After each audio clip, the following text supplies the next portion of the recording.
안녕하세요, 여러분. 아침밥 왔습니다.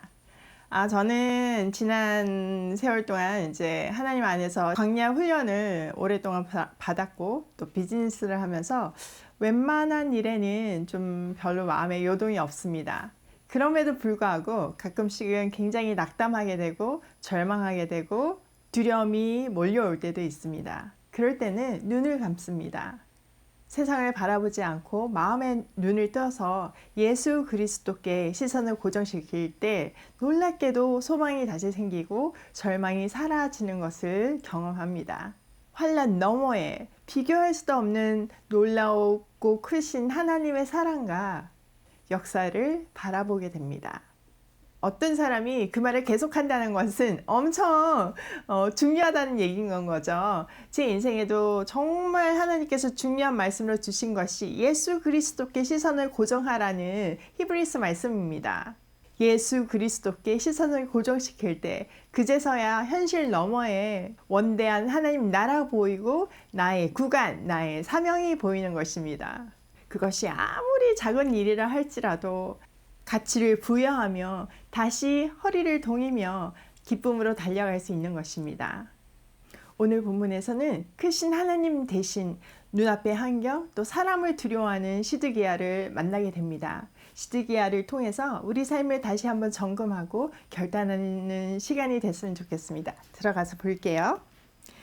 mattan의 아들 스바랴와 바술의 아들 그다냐와 셀레마의 아들 유갈과 말기야의 아들 바소홀이 예레미야가 모든 백성에게 이른 말을 들은즉 이르기를 여호와께서 이와 같이 말씀하시되 이 성에 머무는 자는 칼과 기근과 전염병에 죽으리라. 그러나 갈대아인에게 항복하는 자는 살리니 그는 노량물을 얻음같이 자기 목숨을 건지리라. 여호와께서 이와 같이 말씀하시니라. 이 성이 반드시 바벨론의 왕의 군대의 손에 넘어가리니 그가 차지하리라 하셨다 하는지라.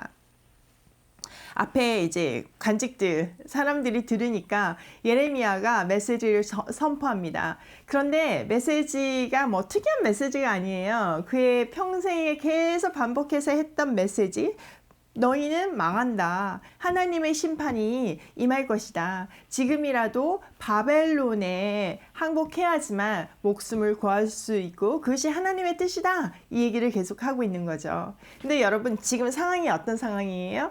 바벨론에게 성이 함락되고 이제 성이 완전히 포위돼 가지고 성 안에 음식물이 사라지고 막 너무 괴롭고 두려운 상황 속에 있는데 계속 심판의 메시지를 부으니까 마치 기름에 불을 던진 것 같은 그런 상황이 된 건 거죠. 그래서 이 고관들이 막 화가 납니다. 완전 뒤집어진 건 거죠. 자, 4절 볼게요. 이에 그 고관들이 왕께 아뢰되 이 사람이 백성의 평안을 구하지 아니하고 재난을 구하오니 청하건대 이 사람을 죽이소서. 그가 이같이 말하여 이 성에 남은 군사의 손과 모든 백성의 손을 약하게 하나이다. 완전 듣기가 싫은 거죠. 원래 바른 말이 듣기가 싫잖아요. 너무 듣기가 싫고 지금 뭐 백성들한테 이렇게 평안의 메시지를 전하고 그래도 모자랄 판에 지금 그럴 일이냐, 지금 심판의 메시지를 전할 때냐 이러면서 왕한테 이제 고소하는 건 거죠. 그랬더니 이 왕이 5절 시드기야 왕이 이르되 보라 그가 너희 손 안에 있느니라. 왕은 조금도 너희를 거스를 수 없느니라 하는지라. 대박. 저번 장에 몰래 찾아와가지고 하나님이 뭐라고 그러시냐 이렇게 물어보던 시드기야잖아요. 그러니까 몰래 찾아갔다는 거는 예레미야가 참 선지자이고 그의 메시지가 하나님의 참 메시지인 거를 아는 건 거예요. 그의 주위에 있는 거짓 선지자들하고는 차원이 틀리다는 것을 알고 있는 건 거예요. 그럼에도 불구하고 지금 고관들이 막 예레미야 죽여야 된다. 저런 말 못하게 해야 된다. 그랬더니 비급하게 지금 예레미야가 니네 손에 있고 나는 그 뜻을 거스를 의향이 하나도 없다. 이렇게 얘기하는 건 거예요. 진짜 소심하고 정말 간사한 무능한 그런 시드기야를 볼 수 있습니다. 6절 그들이 예레미야를 끌어다가 감옥들에 있는 왕의 아들 말기야의 구덩이에 던져 넣었을 때 예레미야를 줄로 달아 내렸는데 그 구덩이에는 물이 없고 진창뿐이므로 예레미야가 진창 속에 빠졌더라. 네, 지금 보면 예레미야를 구덩이 속에 넣잖아요.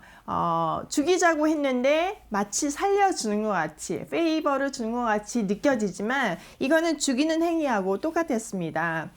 이스라엘에는 이런 구덩이들이 있었는데 이 구덩이의 용도는 우기 때 비를 받아놨다가 건기 때 사용하는 것입니다. 근데 이 구덩이의 깊이가 거의 2m에서 뭐 8m, 10m에 이르는 것까지 있었다고 해요.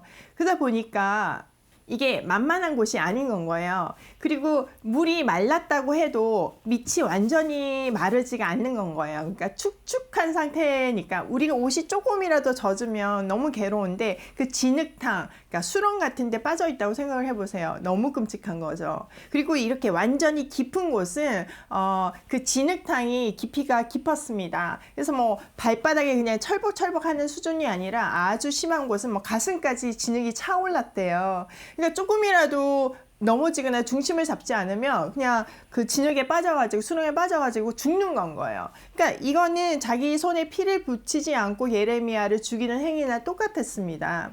그러니까 여기다 보니까 6절에도 보니까 줄을 내려서 예레미야를 내렸잖아요. 그러니까 이 깊이가 대단했던 것으로 우리가 추정할 수 있습니다. 7절 왕궁 내시 구수인 에벳멜렉이 그들이 예레미야를 구덩이에 던져 넣었음을 들으니라. 그때 왕이 베냐민 문에 앉았더니 에벳멜렉이 왕궁에서 나와 왕께 아뢰어 이르되 내 주 왕이여 저 사람들이 선지자 예레미야에게 행한 모든 일은 악하나이다. 성중에 떡이 떨어졌거늘 그들이 그를 구덩이에 던져 넣었으니 그가 거기에서 굶어 죽으리이다 하니. 네, 이스라엘 사람들은 아무도 예레미야를 케어하지 않습니다. 그런데 구스 내시인 에벳멜렉이 예레미야를 케어하는 건 거죠. 왕에게 나아가서 지금 사람들이 예레미야를 구렁텅이에 넣었는데 저러다가는 죽습니다. 게다가 지금 성에 떡이 떨어졌습니다. 그럼 누가 식량을 예레미야한테 갖다 주겠습니까? 그는 굶어 죽게 돼 있습니다. 이렇게 얘기한 건 거죠. 그러니까 굶어 죽는다고 얘기하니까 왕도 약간 좀 움찔한 건 거죠. 하나님의 선지자잖아요. 두려움이 있었을 것입니다. 그래서 10절 왕이 구스 사람 에벳멜렉에게 명하여 이르되 너는 여기서 30명을 데리고 가서 선지자 예레미야가 죽기 전에 그를 구덩이에서 끌어내라. 네, 예레미야를 살려줍니다. 30명이나 보낸다는 거는 그 구렁텅이가 쉽지 않은 만만한 곳이었다는 것을 증명하게 되고 또 만약에 있을지 모르는 어떤 그 제압, 예레미야를 못 꺼내게 하는 그런 거에 대비한 것으로 볼 수 있는 건 거죠. 11절 에벳멜렉이 사람들을 데리고 왕궁 곳간 밑방에 들어가서 거기에서 헝겊과 낡은 옷을 가져다가 그것을 구덩이에 있는 예레미야에게 밧줄로 내리며 깊다는 것을 증명하고 있는 거죠. 구스인 에벳멜렉이 예레미야에게 이르되 당신은 이 헝겊과 낡은 옷을 당신의 겨드랑이에 대고 줄을 그 아래에 대시오. 예레미야가 그대로 하며 그들이 줄로 예레미야를 구덩이에서 끌어낸지라. 예레미야가 시대 뜰에 머무니라. 그러니까 예레미야가 지금 진흙탕 수렁에 빠져 있었잖아요. 근데 줄을 내리면 보통 이렇게 잡고 올라와야 되는데 그럴 만한 힘이 없었던 거예요. 완전 탈진 상태였다는 것을 상상할 수 있습니다. 그러다 보니까 구스 사람이 겨드랑이에 끼고 어떻게 해서 올라와라 우리가 끌어올려 줄게 이렇게 방법을 제시하는 거죠. 그리고 건짐을 받은 예레미야는 이제 왕궁 뜰 시대의 뜰에 갇히게 됩니다. 자, 14절부터 마지막까지는 이제 시드기야가 또 몰래 찾아오는 그런 이야기입니다. 한번 볼게요. 14절 시드기야 왕이 사람을 보내어 선지자 예레미야를 여호와의 성전 셋째 문으로 데려오게 하고 왕이 예레미야에게 이르되 내가 내게 한 가지를 물으리니 한마디도 내게 숨기지 말라. 예레미야가 또 몰래 시드기야가 또 몰래 예레미야를 데리고 옵니다. 그러면서 솔직하게 얘기해달라는 거예요. 아무것도 숨기지 말고 그냥 그대로 있는 그대로 진실을 얘기해달라 이렇게 얘기합니다. 그랬더니 예레미야 반응이 정말 당당합니다. 한번 볼게요. 15절 예레미야가 시드기야에게 이르되 내가 이 일을 왕에게 아시게 하여도 왕이 결코 나를 죽이지 아니하시리이까 가령 내가 왕을 권한다 할지라도 왕이 듣지 아니하시리이다. 네, 예레미야가 이러는 거예요. 내가 진실을 얘기해 줄 수는 있는데 그거 들었다고 나 죽이면 안 된다고. 그거 보장하라고. 그리고 내가 단언컨대 내가 지금 또 얘기를 할 거지만 왕은 내 말 듣지 않을 거라고. 그런데도 얘기할까요? 이렇게 얘기하는 거예요. 너무 당당하죠. 예레미야는 지금 뭐 죽을 수도 있는 상황이잖아요. 그런데 그는 그의 생명이 하나님께 달려있음을 알기에 이렇게 당당할 수 있는 건 거예요. 그리고 자기 눈앞에 왕보다 하나님이 크게 보이기에 왕 앞에서 하나님의 메시지를 가감없이 전할 수 있는 것입니다. 16절 시드기야 왕이 비밀이 예레미야에게 맹세하여 이르되 우리에게 이 영혼을 지으신 여호와께서 살아계심을 두고 맹세하노니 내가 너를 죽이지도 아니하겠으며 내 생명을 찾는 그 사람들의 손에 넘기지도 아니하리라 하는지라. 네, 시드기야가 비밀이 예레미야에게 맹세합니다. 그러면서 하나님이 어떤 분인지를 고백해요. 자기들의 영혼을 지으신 하나님께 맹세를 합니다. 그러니까 우주 만물을 창조하시고 사람을 지으시고 역사를 주관하시는 하나님을 입으로는 고백을 하는 거죠. 그런데 그는 믿지 않은 건 거예요. 그 하나님을 믿는 신앙도 없을 뿐더러 하나님의 메시지는 궁금은 하지만 순종하고 싶지 않은 그의 정말 놀라운 모습을 볼 수 있는데 그게 대다수의 우리의 모습이라는 것이 더 끔찍한 건 거죠. 자, 17절 예레미야가 시드기야에게 이르되 만군의 하나님이신 이스라엘의 하나님 여호와께서 이와 같이 말씀하시되 내가 만일 바벨론의 왕의 고관들에게 항복하며 내 생명이 살겠고 이 성이 불사름을 당하지 아니하겠고 너와 내 가족이 살려니와 내가 만일 나가서 바벨론의 왕의 고관들에게 항복하지 아니하면 이 성이 갈대아인의 손에 넘어가리니 그들이 이 성을 불사를 것이며 너는 그들의 손을 벗어나지 못하리라 하셨나이다. 네, 예레미야의 메시지는 주구장창 똑같습니다. 지금 몇십 년 동안 계속 같은 메시지를 얘기하는 거예요. 만약에 바벨론의 왕과 고관에게 항복하면 살려준다는 거죠. 그의 가족들을 살려주시고 또 이 성이 지금 함락되어 있는데 이게 불사름을 당하지 않고 그냥 잡혀가는 것으로 끝이 난다는 겁니다. 근데 그걸 대항할 때 이 성이 완전히 함락되고 파괴되고 폐허가 될 것이라는 것을 얘기하고 있는 건 거죠. 그뿐만 아니라 시드기야 가정도 완전히 몰락할 것을 얘기하고 있는 거죠. 자, 19절 시드기야 왕이 예레미야에게 이르되 나는 갈대아인에게 항복한 유다인들을 두려워하노라. 염려하건대 갈대아인이 나를 그들의 손에 넘기면 그들이 나를 조롱할까 하노라 하는지다. 이 상황 속에서도 시드기야는 하나님의 메시지보다 사람들을 두려워해요. 예, 갈대아인에 잡혀간 그 유다인들, 이미 항복해 있는 그 유다인들이 너무 두렵다는 건 거예요. 그들이 자기를 조롱할까봐 그게 두려워서 자기 못하겠다는 건 거죠. 그러니까 왕이 명령을 내리지 않으면 지금 유다 백성들이 다 죽게 생겼잖아요. 성이 함락이 되잖아요. 근데 그런 거는 아랑곳하지 않고 지금 자기의 어떤 체면, 자기의 어떤 안위 이런 것만 관심이 있는 겁니다. 그런데 더 정직하게 보면 하나님이 그의 생명에 대한 보장도 해주신 거잖아요. 근데 그게 들리지 않는 건 거예요. 당장 눈앞의 것만 계속 보이는 안타까운 시드기야의 모습을 우리는 볼 수 있습니다. 예레미야가 이르되 그 무리가 왕을 그들에게 넘기지 아니하리이다. 원하옵나니 내가 왕에게 아뢰바 여호와의 목소리에 순종하소서. 그리하면 왕이 복을 받아 생명을 보존하시리이다. 네, 예레미야는 계속 얘기해요. 하나님이 당신의 생명을 보존할 거니까 제발 바벨론에 항복해라. 그게 하나님의 뜻이다. 이렇게 얘기하죠. 21절 그러나 만일 항복하기를 거절하시면 여호와께서 내게 보이신 말씀대로 되리이라. 보라, 곧 유다 왕궁에 남아있는 모든 여자가 바벨론 왕의 고관들에게 끌려갈 것이요 그 여자들은 내게 말하기를 내 친구들이 너를 깨어 이기고 내 발이 진흙에 빠짐을 보고 물러갔도다 하리라.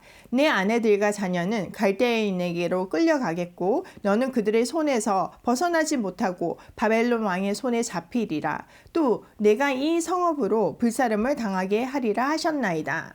만일 항복하기를 거절하면 어떻게 되는지 다 보여주시잖아요. 예루살렘 안에 여자들이 다 끌려가고 아내와 자녀들도 포로로 끌려가고 왕도 끌려가고 심지어는 성이 다 불탈 것이다. 그러니까 제발 항복해라. 진짜 구체적이고 반복적인 디렉션을 줍니다. 그런데도 불구하고 예레미야는 하지 않죠. 24절 시드기야가 예레미야에게 이르되 너는 이 말을 어느 사람에게도 알리지 말라. 그리하면 내가 죽지 아니하리라. 끝까지 시드기야는 예레미야한테 지금 하나님 말씀은 안중에도 없고 너 나 만난 거 절대로 얘기하면 안 돼. 그러면 너 안 죽게 해줄게. 이렇게 얘기하는 겁니다. 25절 만일 고관들이 내가 너와 말하였다 함을 듣고 와서 내게 말하기를 내가 왕에게 말씀한 것을 우리에게 전하라. 우리에게 숨기지 말라. 그리하면 우리가 너를 죽이지 아니하리라. 또 왕이 내게 말씀한 것을 전하라 하거든. 그들에게 대답하되 내가 왕 앞에 간구하기를 나를 요나단의 집으로 되돌려 보내지 마소서. 그리하여 거기서 죽지 않게 하옵소서 하였다 하라 하니라. 네, 시드기야는 지금 사람이 더 무서운 거예요. 만약 고관들이 이 몰래 만난 것을 알게 돼가지고 예레미야를 찾아온다면 그들에게 예레미야가 다시 요나단의 집으로 보내지 말라고 자기 생명을 구해달라고 애원했다고 이렇게 말하라고 시키는 겁니다. 참.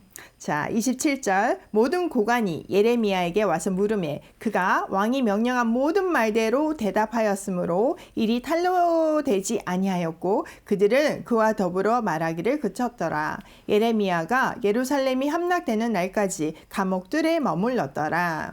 예, 진짜 시드기야의 걱정대로 고관들이 찾아왔어요. 예레미야한테. 왕이 뭐라고 그랬냐. 그랬더니 이제 예레미야는 왕이 시키는 대로 내가 생명을 구걸했다. 이렇게 얘기한 건 거죠. 그랬더니 이제 일은 탄로나지 않았어요. 이게 너무 웃겨요. 일은 탄로나지 않았지만 하나님의 말씀은 성취되었습니다. 그리고 예레미야는 예루살렘이 함락되는 그날까지 시위대의 뜰에 갇혔다는 것을 볼 수 있습니다. 여러분 사람들한테 들키지 않는 게 뭐가 중요해요?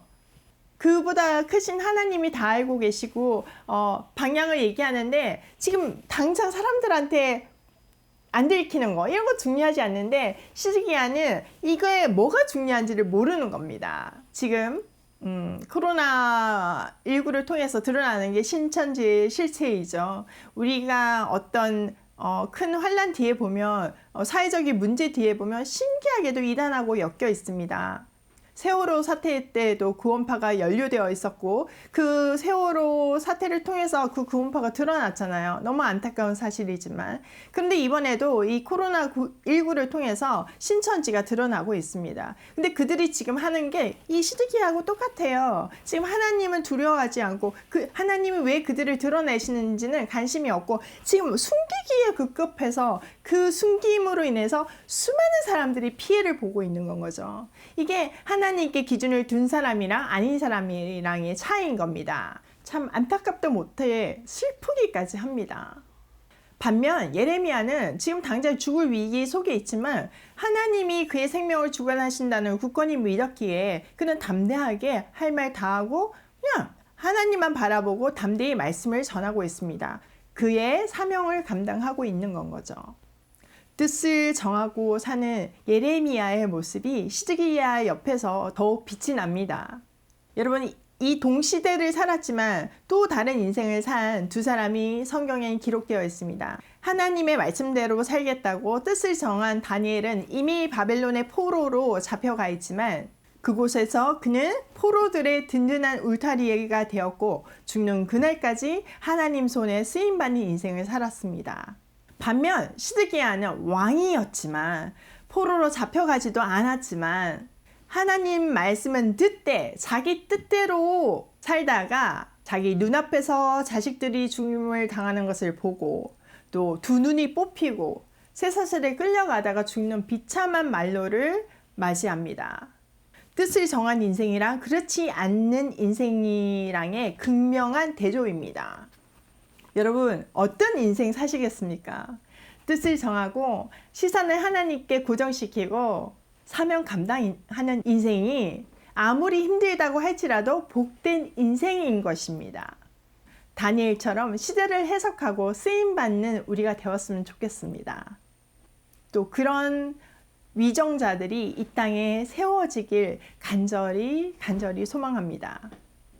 오늘도 오직 하나님 말씀만 두려워하며 그 말씀에 생명을 거는 하루로 고고싱입니다.